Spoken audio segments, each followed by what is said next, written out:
couldn't take my eyes off the television there. Welcome back. Two Filipino ballet dancers are making history after they bagged special awards at the first Boston International Ballet Competition in Massachusetts just last month. The pair won the lead role in a Russian ballet performance, qualifying them to perform in Russia's full-length production of Don Quixote next year. With us in the studio, I'm very proud, our principal ballet dancers of Ballet Philippines, Candice Adea and Jean-Marc Cordero. I think we should give them a round of applause, guys, for what they did for us. And perfect timing pa na Philippine Independence Day is on June 12, and you make the country very, very proud. How did you guys end up joining this competition? Is it something that you get invited to, or did you have to submit something to join first of all, we would like to greet everybody good morning. And well, going back to the question, well, we sent a video. Okay. So you qualify through video audition first, something But like how that. did you know about the competition? Because it's the first time that Boston has this sort of competition. So, do they announce it, or? Well, we researched.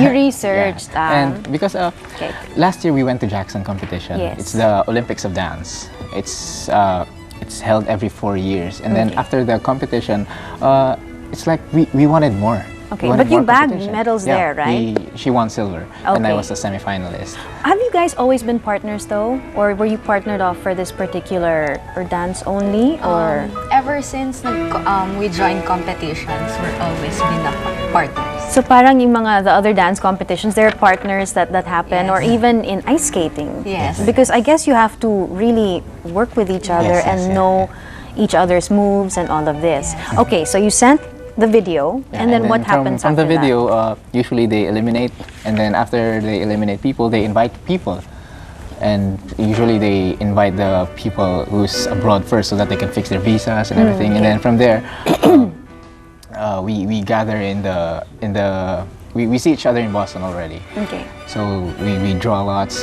who's going to go first. There were 84 competitors from 21 different countries. 84 competitors. Yeah. Wow. And what happens there? Are there certain dances that you have to do? Do they tell you these are the dances that you have to perform, or a certain level? How do you, in technical terms, how do you, I guess?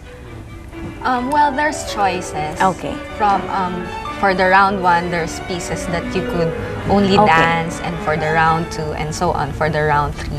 And for the round 3 is, I guess, when you get eliminated, and then round 3 is like the final round. Yes. So, and you chose a... Well, in the first round, there are only 5 choices in the first round. Right. So we Parang chose... compulsory siya. Yes. Yeah. Something in classical ballet. So we chose Diana in Acteon, which you saw in the video. And then in round 2, the Boston competition is a bit different from other competitions, because since we are a pair, in round 2, they have to separate us. Okay. So we have to do another solo variation, and then they sent us a video, a compulsory contemporary that we have to learn here. So everyone had to do it. Yes, everyone Very had much to like do ice it. skating, actually. Yeah. Right. Okay. And then in round 3, we have to do Don Quixote, which we perform in January here with Ballet Philippines. And so nakapractice na kayo. yeah, something like that. Yes, And- malaking tulong. Yeah, I'm and, sure it was. contemporary called Evacuation, choreographed by Agustus Bam Damian. He's a Filipino. How was it choreographer. received? There were Clapping and clapping, They're I'm sure. in awe. But how was it for you guys? Was it nerve-wracking? I mean, you were around some of the best in the world Yes. at this point, right? And you very guys are only nerve-wracking. 24. Yeah. We're both 24, right? Yes, Perfect I just partnership. turned 25 last Saturday. So. Okay. Happy birthday. Thank you. Perfect timing for the win. So how was it? I mean, was it something that you wouldn't replace the experience for anything else? Yes. Or? Yes, we of want. course. At first, of course, we were starstruck by people. I'm because, sure. Because I'm sure you were. there are a lot. We thought at first that since this is the first edition of the competition, we thought that there would be less people joining because it's not that, let's say, prestigious or something like that. But when we came there, since we don't know anybody there, Right. and then when we saw everyone, it's like, oh, this is a winner from Jackson. Right. This is a winner so from you knew all Varna. of them, pretty much. Yeah. So, this is difficult pala. It's gonna be hard. Funny nga kasi when we were there, very Pinoy, we were so friendly. And usually, mga friendly people, yun yung mga hindi magagaling. So, hindi ka masyadong pinapansin. Tapos, after round 1, grabe, napanood kami ng mga competitors. parang after nung round 1, lahat sila lumapit sa Na-intimidate. amin. Oo, parang lahat sila. Dapat the lang. next day, the next day, pinapansin na kaming lahat. Yung talagang, Because there is a congratulations. certain air of, I guess, Yes, of course. aloofness And, when it Yes. comes to ballet. Not that it's a bad thing, but it's a very, disciplined. And you know, endeavor. Philippines, well, before, nandyan naman ang ballet sa Philippines before Right. pa eh. We have Pero, Makuha, we have yes, we have Froilan. Lisa. But they were trained abroad, right? Well, Or Lisa they have trained in heavy Russia, train- but she yes. came back also in the Philippines to share her talent naman, Yes, diba? of course, of And then, course. of course, there is Teacher Edna here and Sir Nonoy. We have the talent. Yeah, we have. But, of course, since hindi naman talaga known ang ballet sa Filipinos, di ba? So parang... Not every as ti- much, but it's getting better. parang- People are going to parang the ballet. Everybody yes. there is parang, is there ballet in the Philippines? Yes. What do you do there? Parang something like that. And then, when they get to see you perform, wow, there is ballet in the Philippines. It's really amazing. That's actually one of the reason why we compete, to show how good the Filipinos are with other countries, and at the same time, for the Filipinos to realize na wow, ang gagaling pala ng dancers ng Pilipinas. Dahil And we nakakapag-uwi can. kami we ng can. awards. We can be at par with everybody else. Of Yeah. course. But the So- training that you can get here, you're both ballet Philippines, Yes. right? Home So, trained. Was homegrown. that like a big help, the fact that you did Don Quixote this year and that you've been with Ballet Philippines? Yes. How long have you each been with Ballet Philippines? I've been with Ballet Philippines like 8 years. 8 years. And I you? started dancing when I was 18. I was 18 years old. So Only? Yeah, he Because actually usually started that's late. late. Yeah, I he started was a late. theater actor before Actor in ka Philippine pala. High School for Parang the ganun. Arts. Pero talented ka pala sa ballet. Let's go back to the history a bit of how you started ballet. Because you know how kids, every summer they do ballet and it's nice. I have a That's me. daughter, she does ballet. But how do you know you're gonna go the distance? Well, I started at 4. Of course, Wow. playground ko lang yung ballet before. Okay. Tapos, I got serious when I entered Philippine High School for the Arts. Doon ko nakita yung reality ng ballet. Is it a vocation, you think? Do you think that you just know that you're meant to be a dancer?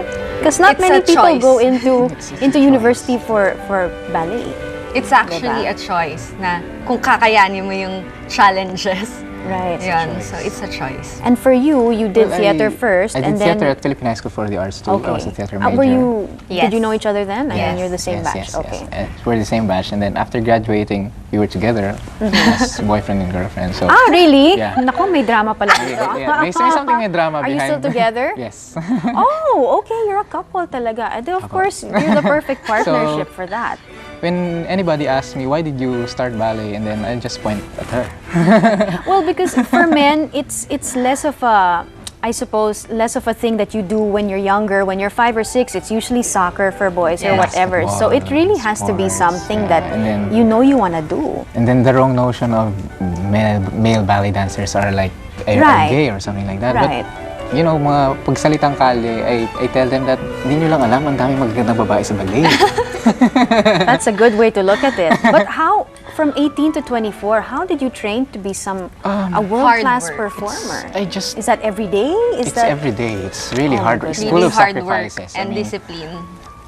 minsan nahihiya na ako sa family ko na hindi ako nakapunta ng gatherings, hindi ako nakakauwi ng bahay because I want to do this. I want, Right.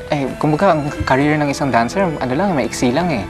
So, gawin ko na ngayon. right? Gawin ko na ngayon. So, hard work yan. From Tuesday to Saturday, lahat ng klase na pwede kong atinan, kailangan kong atinan. And that's both of you. I mean, just Yeah. the whole week. So your Yes. lives revolve around yourselves. But at least you get to see each other when you're practicing. So you guys are still together. Technically, right? And then there, What do you want to tell like the Filipino public about ballet and how we have excellent trainers here? We have the chance to be world class. well, ang isa lang naman masasabi namin na kaya ng mga Pinoy. We just have to do it honestly. Kasi, kumbaga, let's do everything honestly kasi with honest work and hard work, magbubunga. Right. So, like us, nobody expects us to win or Your do this competitors thing. were like, who are these people? Yeah. Tapos biglang na-intimidate. So, diba? parang ganun. So, magbubunga lang ang hard work ng tao eh. As long as you're honest with what you do every time.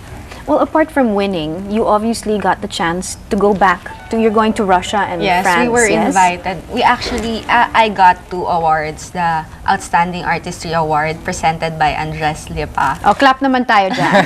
That's amazing. And this allows you to do what? With this, as a recipient of this award, I am invited to perform in Paris with the stars of Bolshoi dancers and Mariinsky Theater Amazing. And the other accolade that you got, you're both going to go back in Russia. and do Don Quixote. But for your Filipino fans, what are you up to this year? You have stuff going on this year for Ballet Yes, with Philippines. Ballet Well, Ballet Philippines has an exciting season. It's the 42nd season of Ballet Philippines. And we're going to do Encantada. We're going to do a gala this September. And then we're going to do Sleeping Beauty in December. And then brand new works in February or March. So just visit Ballet Philippines. We are in Facebook. Just search Ballet Philippines in Facebook. And www.balletphilippines.org. So just to keep you updated of the things that's happening in Ballet Philippines. Okay, so maybe for your fans, just before we go, or to little girls and boys who are watching and would like to do this eventually, what would you say to them? Just enjoy every minute of it, even the sacrifices, the challenges, kasi yun yung magbibigay sa inyo ng achievement tsaka ng saya in the end. Well, for me, stay in school. Because, That's I mean, you learn discipline in school. And if you apply those discipline when you dance, well, you're gonna be successful. And then your Listen kids, to your it's never too late. teachers, listen to your parents. Right. I mean, so stay in school, you learn a lot. Okay, so Candice Adea and John Mark, Thank you. thank you so much for being with us. Congratulations, you bring us great honor and continue the great work that you do. Thank you. And happy Friday. Coming